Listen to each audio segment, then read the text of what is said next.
So I'm pretty sure I've said this exact line in multiple videos, but you want to see something awesome? Are you ready for this? I don't know if you're ready for this. Check it out. What?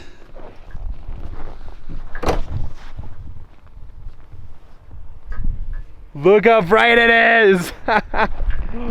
Oh man, also the moon is real pretty. It's up right now.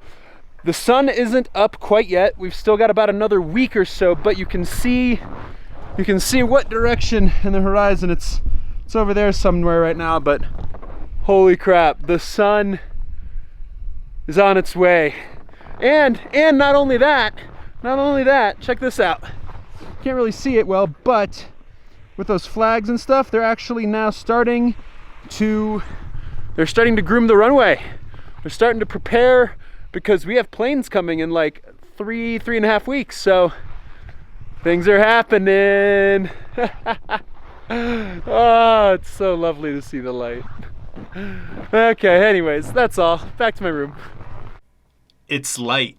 Like what? I mean, it's not light because obviously the sun is not up and it's still about a week until that happens, you know, from today when I'm filming this, but man, it's light. You don't need a headlamp anymore. I mean, you can see things outside. It's refreshing. Trust me, I love the auroras and I love the night sky. It's unlike anything else in the world, but also seeing that light starting to come up, it really brings something back into the soul, I think. So yeah, welcome to the August review video, and I am going to start by talking more about the light and the sun, because a lot of things happened this month. First being that we actually hit 2 different stages of twilight during the month of August. So essentially on both ends, between dark and night and daylight, you have 3 different stages of twilight, both on the dusk and dawn side. And they go in the order of civil, then nautical, and then astronomical twilight.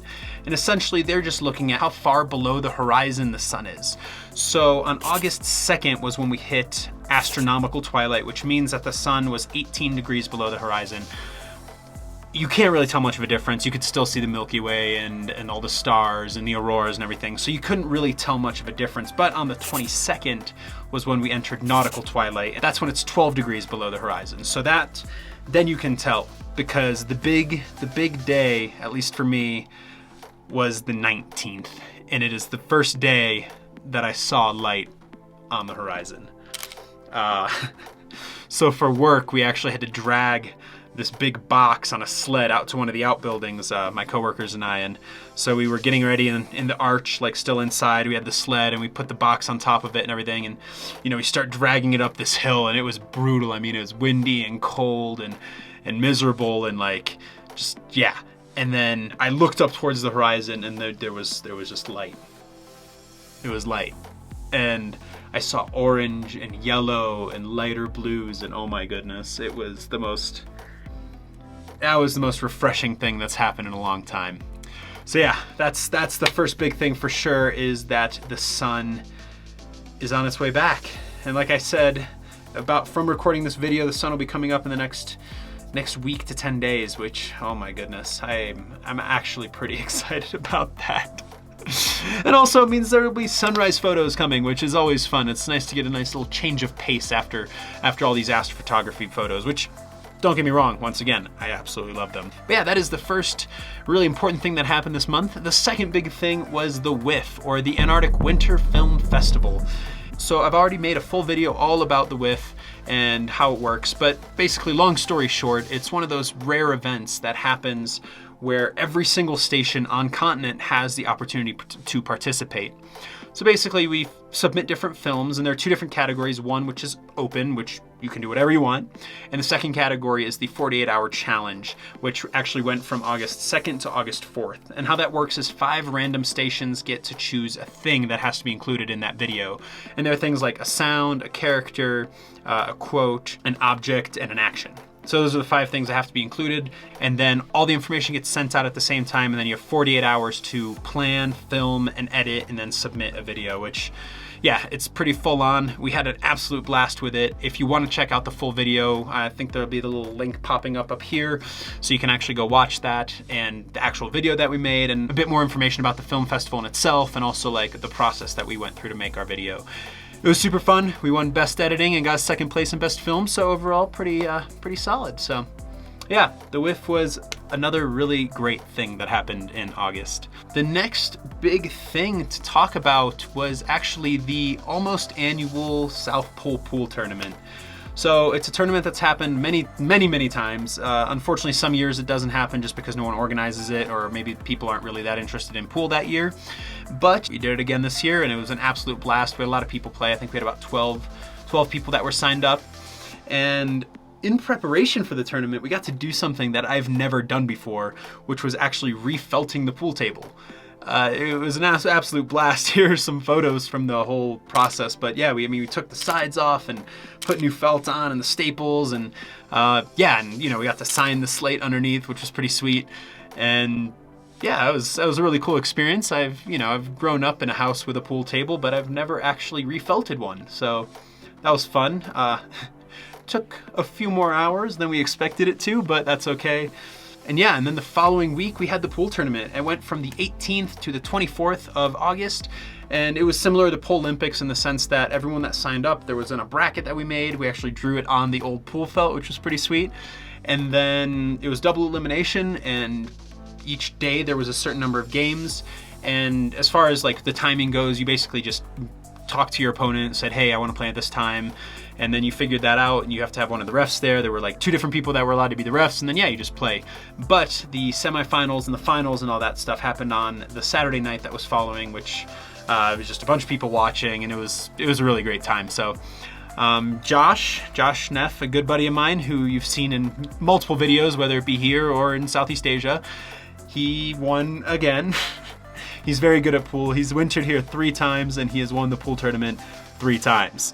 He's also the one that organizes it, and yeah, he's very good. So I will say though, it did get pretty close. The final game was best out of 5, and it got down to the final game, which was pretty exciting. It was a lot of fun. A lot of people were watching, and it was just a really exciting time.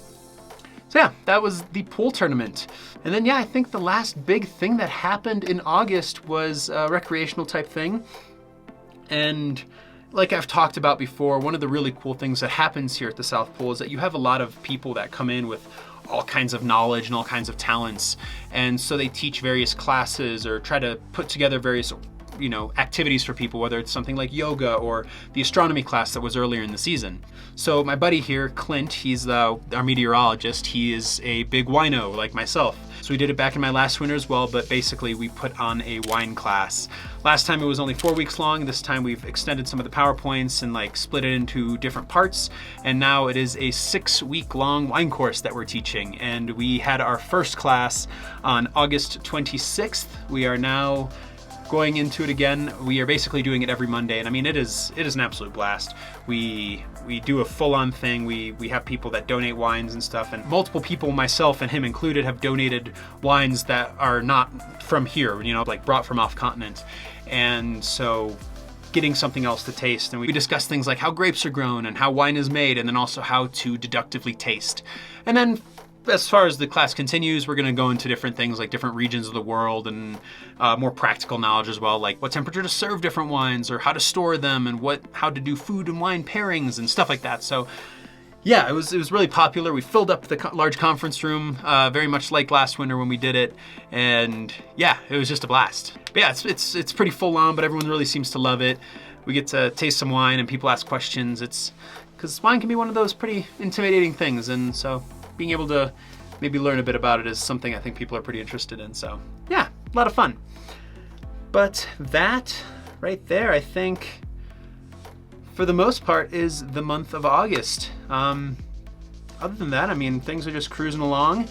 We're now in September, the 2nd week of September, and things are really picking up. One of the things I noticed was earlier in the season, the timelines were so wide. It'd be like, oh, it's 2 months till midwinter dinner, and then it's 2 months until the next big thing. Whereas now it's like things are happening almost every week. So like in about a week from now, the sun will be coming up. And then a week later after that, we'll be having a sunrise dinner. And then the week after that, we're gonna start working on the runway and getting like the fuel pits and the apron and all those things ready for flights. And then 2 weeks after that, we have our first transit flight. So it's those KBA flights that I mentioned like way back in my February review video, the ones from Canada, the small fixed wing planes. They're gonna be making their way from Canada through South America, through Rothera Station, then through the South Pole to wherever they're going, such as McMurdo or various other stations on continents. So we're getting our first transit flight in like 4 weeks. Less than 4 weeks is when our first flight is scheduled. And then our first official flight to start bringing people in and out of the station is on the 21st of October as of now. So yeah, things are moving quickly and it's crazy. Like I'm gonna start packing up my room in the next few weeks. It's just, yeah, wow, I don't know. It's nuts. This last bit I think is gonna fly by, hopefully. I'm also pretty excited to get back to the real world. But yeah, that is the end of the August review video. I remembered recently that I haven't done like a question and answer type thing lately in these videos, so I'm gonna make sure and do that for next month. So if you do have a question that you would like answered in the next video about August in particular, just leave it in the comments down below and I'll pick 1 or 2 depending on timing and make sure to answer those in the next video. And I also think I'm gonna do a full Q&A again soon, so yeah, that is pretty much it. Thank you so much for watching. I really hope you enjoyed it, and if you did, you know what to do.